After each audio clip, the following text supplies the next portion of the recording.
जे वर्षा पाई ये जो साइक्लोन जो आसी साइक्लोन पाई विशेष करिकी ओडिशार दक्षिण एवं जो दक्षिण पूर्व एरिया अच्छे ये अंचलर 17टी जिला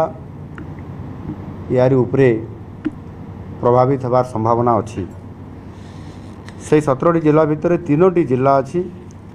जो जिला गुड़िक उपरे रेड अलर्ट मध्य करा जाइछि। से जिला गुड़िक होची कोरापुट मालकानगिरी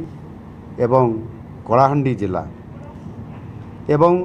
बाकी जो 14टी जिला रहिला से जिला गुड़िक होची नवरंगपुर नुआपड़ा बलांगीर रायगड़ा गजपति कंधमाल गंजाम नयागढ़ पुरी खोर्धा ढेंकानाल कटक जगतसिंहपुर और केन्द्रापड़ा जिला ये जो 14टी जिला रहा से ऑरेंज अलर्ट रो जोन एरिया रे एवं से अनुसार संकेत दि जाइछि। एणु समस्त 17टी जो जिला अच्छी से जिलापाल माने आज बैठक में भिसी माध्यम से उपस्थित थिले एवं संपृक्त विभागर शासन सचिव अतिरिक्त मुख्य शासन सचिव आमर डिसास्टर मैनेजमेंट एवं ये जो